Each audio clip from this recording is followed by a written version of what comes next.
Autobiografía de Jeanne Guyon. Amén.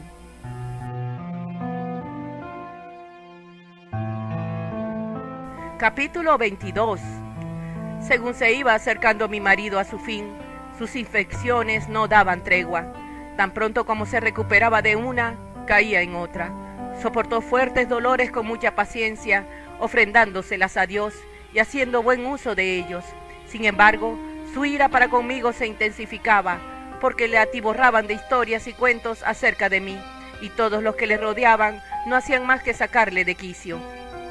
Se hizo muy susceptible ante tales ideas, pues sus dolores le hacían estar más propenso al enfado. En aquella época, en algunas ocasiones, la doncella que solía atormentarme se compadecía de mí.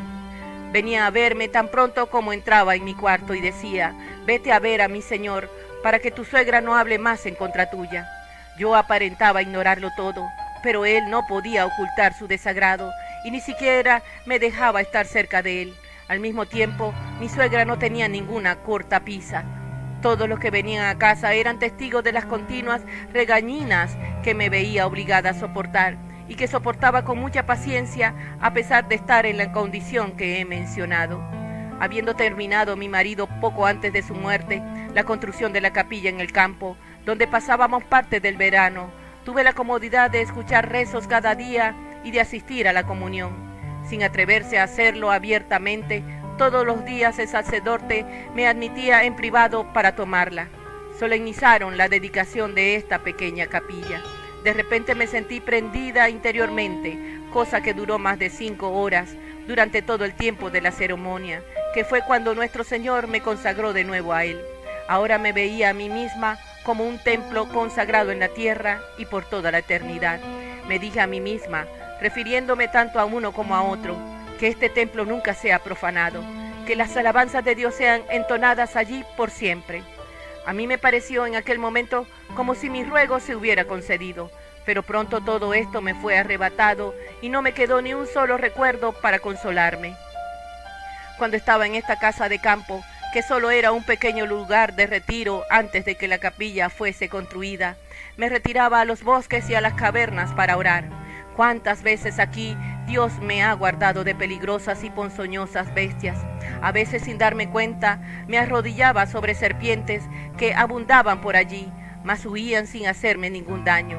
En una ocasión sucedió que estaba sola en un bosquecillo en el que había un toro desquiciado, mas él mismo se dio la fuga. Si pudiera rememorar todas las providencias de Dios a mi favor, se mostrarían como algo maravilloso. En realidad eran tan frecuentes y continuas que no puedo sino asombrarme ante ellas. Dios les hace un préstamo eterno a aquellos que no tienen nada con qué pagarle. Si asomara en la criatura fidelidad o paciencia alguna, Él es el único que lo da. Si por un momento deja Él de ayudar, si aparentemente me deja en mis propias manos, yo dejo de ser fuerte y me veo a mí misma más débil que ninguna otra criatura. Si mis miserias muestran lo que soy, sus favores muestran lo que Él es, y la extrema necesidad en la que me encuentro de depender siempre de Él. Tras 12 años y 4 meses de matrimonio entre las mayores cruces, exceptuando la pobreza que nunca conocí, aunque mucho lo había anhelado, Dios me sacó de ese estado para darme cruces todavía más duras y de una naturaleza tal que nunca antes había conocido. Porque si usted, Señor, presta atención a la vida que me ha mandado escribir, observará que mis cruces se han ido intensificando hasta el día de hoy, quitándose una para dar lugar a otra que la sustituya, más intensa aún que la primitiva. En medio de las preocupaciones que se me imponían cuando decían que estaba en mortal pecado, no tenía a nadie en el mundo con quien hablar. Hubiera deseado tener a alguien como testigo de mi conducta, pero no tenía ninguno. No tenía ningún apoyo, ningún confesor, ningún guía espiritual, ningún amigo, ningún consejero. Lo había perdido todo, y después de haberme quitado Dios uno tras otro, Él mismo también se apartó. Me quedé sin ninguna criatura, y para completar mi angustia, parecía haber sido abandonada sin Dios, que era el único que me podía apoyar en un estado de aflicción tan profundo. La enfermedad de mi marido se volvió cada día más pertinaz. Supo lo que era la proximidad de la muerte, e incluso la deseaba de lo opresiva que era su lánguida existencia. En cuanto a sus otros males, era muy reacio a tomar ninguna clase de alimento. No tomaba nada de lo necesario para mantener la vida. Solo yo tenía el valor de hacerle comer lo poco que comía. El doctor le aconsejó ir a la campiña. Una vez allí, y cuando al principio por unos días pareció mejorar, repentinamente le sobrevino una complicación de las dolencias. Su paciencia intensificaba su dolor. Vi con claridad que no viviría por mucho tiempo. Me suponía un gran inconveniente que mi suegra me mantuviera alejada de él tanto como podía. Le metió en la cabeza un descontento tal hacia mí que yo tenía miedo de que se fuera a morir con él. Me aproveché de un breve lapso de tiempo cuando dio la casualidad que ella no estaba con él, y acercándome a su cama, me arrodillé y le dije: si alguna vez he hecho algo que te haya disgustado, ruego me perdones. Ten por seguro que no lo hice a propósito. Parecía muy afectado, y como si acabara de salir de un profundo sueño me dijo: soy yo el que te pido perdón, no era digno de ti. Después de aquello no solo se agradaba de verme, sino que me aconsejaba lo que debía hacer tras su muerte, no depender de las personas en las que entonces confiaba. Durante 8 días fue muy resignado y paciente. Mandé buscar a París al más diestro cirujano, pero cuando llegó, mi marido estaba muerto. Ningún mortal podría morir de un talante más cristiano o con mayor coraje que él, después de haber recibido el sacramento de una manera verdaderamente edificante. No estuve presente cuando expiró, pues por cariño me hizo que me retirara. Estuvo más de 20 horas inconscientes y en las agonías de su muerte. Era la mañana del 21 de julio del 1676 y murió. Al día siguiente entré en mi cuarto donde se encontraba la imagen de mi divino esposo, el Señor Jesucristo. Renové mi contrato matrimonial y le añadí una cláusula de voto de castidad con la promesa de hacerlo perpetuo, si Monseñor Bertot me lo permitiera. Después de aquello me sentí llena de gran gozo, algo nuevo para mí, pues largo tiempo había estado sumida en la más profunda amargura. Tan pronto como supe que mi marido había expirado, oh Dios mío, gemí, tú has roto mis ligaduras y te ofreceré un sacrificio de alabanza. Después de aquello permanecí en un profundo silencio, exterior e interior, sintiéndome bastante seca y sin ningún sostén. No podía ni llorar ni hablar. Mi suegra decía cosas muy agradables y debido a ello todo el mundo la elogiaba. Se ofendían ante mi silencio, el cual imputaban a mi falta de resignación.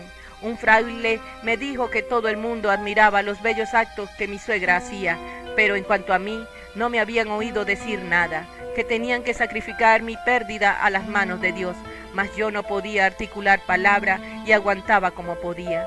En realidad estaba agotadísima. A pesar de que hacía poco que había dado a luz a mi hija, atendí y velé a mi marido las 24 noches antes de su muerte. Tardé más de un año en recuperarme del cansancio, unido a la gran debilidad y al dolor tanto del cuerpo como de la mente. La tremenda depresión, sequedad o imbecilidad en que me encontraba era tal que no podía decir ni una palabra acerca de Dios. Me aplastaba de tal manera que a duras penas podía hablar. Sin embargo, en algunos momentos entraba en un contemplar de tu bondad, oh Dios mío, que me daba perfecta cuenta de que mis cruces no faltarían porque mi suegra había superado lo de mi marido. Además, todavía me encontraba atada por haber tenido un hijo tan poco tiempo antes de la muerte de mi marido, lo cual, evidentemente, pareció ser el efecto de la sabiduría divina, pues si solo hubiera tenido a mi hijo mayor, lo hubiera metido en una escuela. Yo me hubiera marchado al convento de los benedictinos y así hubiera frustrado todos los designios de Dios sobre mí. Deseaba mostrar la estima que tenía hacia mi marido, preparándole el más espléndido funeral de mi propio bolsillo. Saldé todas las herencias que había dejado. Mi suegra se opuso con dureza a todo lo que yo pudiera hacer para proteger mis propios intereses. No tenía a nadie a quien acudir para recibir consejo o ayuda, pues mi hermano no me brindaría ni la más mínima asistencia. Yo era ignorante en lo referente a asuntos de negocios, pero Dios, que estaba por encima de mis talentos naturales, siempre me hizo dar en el clavo en todo aquello que a él le agradaba. y me revistió de una inteligencia tan perfecta que tuve éxito. No pasé por alto ni un detalle, y me sorprendía de que supiera de estos asuntos sin haber aprendido. Solucioné todos mis papeles y puse en orden mis asuntos sin la ayuda de nadie.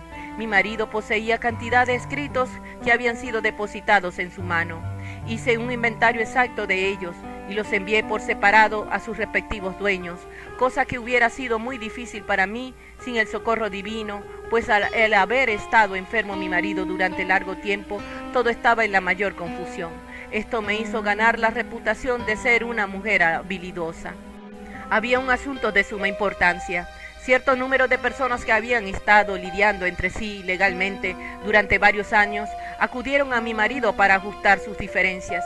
Aunque no era la ocupación propia de un caballero, acudieron a él porque poseía tanto el entendimiento como la prudencia necesarios. Y como él apreciaba a varios de ellos, accedió. Había 20 casos acumulados uno encima de otro y en total había 22 personas involucradas que no podían poner fin a sus diferencias a causa de nuevos incidentes que se sucedían.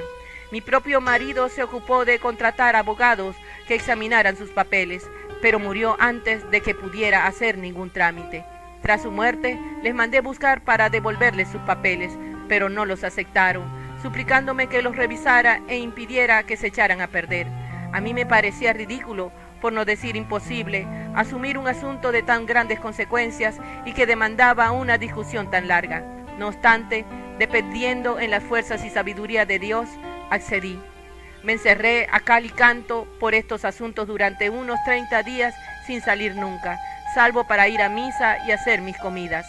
Cuando por fin estuvo preparado el arbitraje, todos lo firmaron sin verlo siquiera. Estaban tan satisfechos que no se pudieron abstener de hacer eco de esto por todas partes. Era solo Dios el que hacía esas cosas, pues una vez que se pusieron de acuerdo no supe nada de ellos, y si ahora mismo oyera a alguien hablar de cosas así, a mí me sonaría a árabe. Amén.